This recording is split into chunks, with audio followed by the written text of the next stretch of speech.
Good afternoon. My name is Justin Perez, and today I'll be talking about a topic that is near and dear to my heart. I want you to imagine a hardworking man working for 20 plus years, and he's just dropping his kids off to school.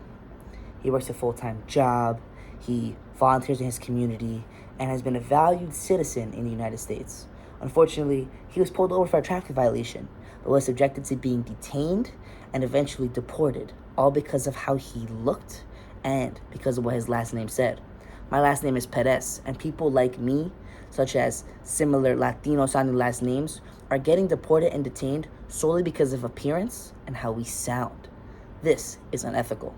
I'm passionate about this topic because, again, I am Latino, and my purpose today is to persuade you that ICE is unchecked power so far, and racial profiling practices are violating the rights of the Latino community, and I want to furthermore inspire you to take action.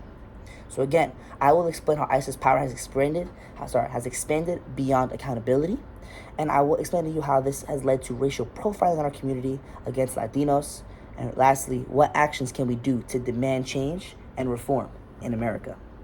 My first point is ICE expanding authority has led to abuse and fear. Now again, this is very important. After the 9/11 attacks, I understand that ICE and America as a whole had to do something to broaden their power and stand up for America. But this power that was, again, given to them over 2 decades ago has become unchecked and led to wrongful deportation and wrongful treatment and a violation of human rights. So yes, that makes sense. But now, after the 287 program became a thing, and it sounds, what is that? What's the 287 program?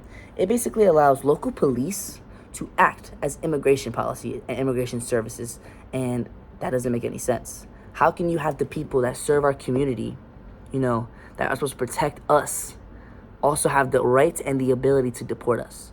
That means that any local police, any local law enforcement has the right to act as ICE. Why is that the main course of action? Why is that the main cause on people's minds when there are actual crimes being committed? I rest my case on that. When local police became extensions of ICE, Latino communities stopped trusting law enforcement as a whole, rightfully so. You're not going to trust people if they're able to, deport you and do things behind your back. That's truly not fair. This fear directly connects to my next point, how ICE's actions target Latinos based on race, ethnicity, and not evidence. Now, racial profiling by ICE has normalized discrimination. A University of Illinois Chicago report found that nearly half of the Latino population and respondents of this study feared that calling the police would cause them to be deported, because when you call the police, they have the right to check on everything that you do, and they found that calling the police for local disputes, health crises, they're questioned their immigration status, which again doesn't make sense, is unethical, and is unfair. Even citizens and long-term residents are affected by this. Axios 2025 reported that several cases of Latino U.S. citizens detained by ICE because of their names sounding foreign. I can't even believe that is a true statistic. Because your name sounds foreign, because it sounds Latino, like my name is Perez, it sounds Latino, they are allowed to press and detain and potentially even deport you just because you sound foreign. Again, another study says that ICE is violating human rights. They are just scooping people up, taking them, detaining them, and then asking questions. It should be based upon evidence. There should be a way to prove if someone is doing bad things. You cannot just, they look like this, so now we have to detain them, check them, and potentially kick them out of this country. So again, what does this mean for us, and what as a community can we do about it? My main and final point, we can and must demand change in America as a whole. It doesn't matter what you vote for, it doesn't matter what you believe in, but our country as a whole has been headed into a very questioning direction. Under government leadership, we need to understand that we need to push for accountability. ICE should face independent oversight to investigate abuse claims.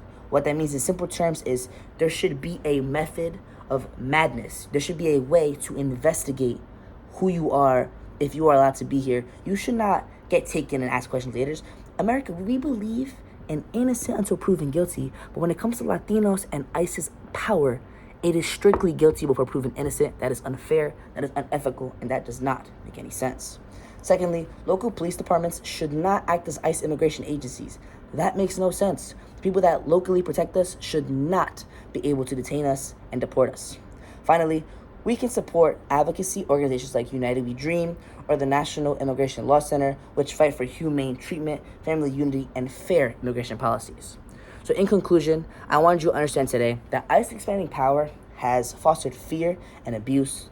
It has fostered racial profiling and normalized it and normalized the racism against Latinos, which is unfair to me and people like me. And finally, I was hoping that you were able to understand my call for action and my call for justice. I am Latino. My name is Justin Perez, or Perez, and I demand oversight and justice, and we as a community need to demand that. Thank you so much.